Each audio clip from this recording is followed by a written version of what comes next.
the depth of the lake and the ripples and the beautiful reflection of the glacier reminds me of the story of inner life.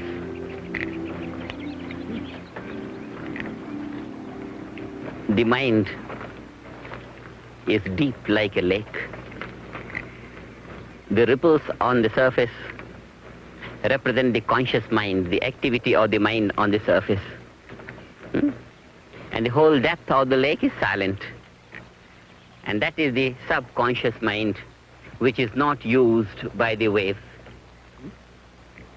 But if the waves could deepen and incorporate more silent levels of the water, the waves could become the waves of the ocean, the mighty waves. This is what happens in transcendental meditation. The surface activity of the conscious mind deepens and incorporates within its fold the depth of the subconscious. And with practice, nothing remains subconscious. The whole subconscious becomes conscious, and a man starts using full potential of the mind. And the reflection of the glacier on the water is like the impression of the objects that the mind perceives.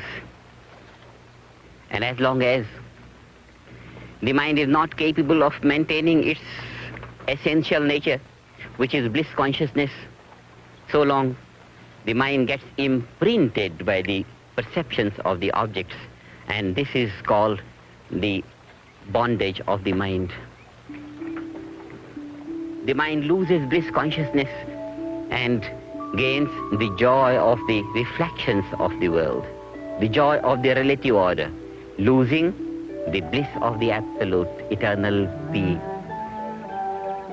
When the mind is not capable of maintaining its essential nature, the bliss consciousness, and is overshadowed by the reflections of the object of perception, then only the object remains and the subject as if becomes annihilated.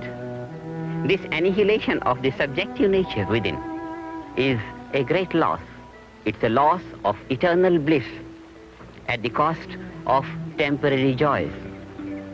Such a life where the value of the matter dominates is called material life, and the spirit gets annihilated. But when through the practice of transcendental meditation, the mind goes deep within to the source of thought, transcends the thought and gains bliss consciousness, and is capable of maintaining that even when it comes out into the worldly experience of objective nature, then it is called spiritual life, that the spirit is not capable of being overshadowed anymore by the objective experience. And this is spiritual life. This is life in eternal liberation. And without this, life is in bondage, a great loss, as if loss of £1 billion and gain of 1,000,000. Loss of eternal bliss consciousness and gain of a worldly fleeting joy.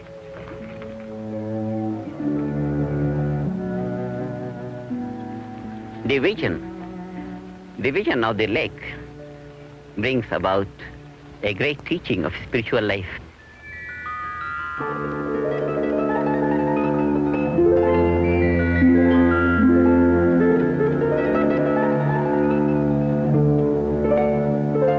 Life is bliss. It's pure existence. Just like the flower is the sap. The different layers of manifestation of pure existence, pure being, absolute consciousness, pure intelligence. This is what life is. And as it expresses itself, it expresses in layers of existence, layers of energy, layers of intelligence, layers of bliss, happiness. This is life.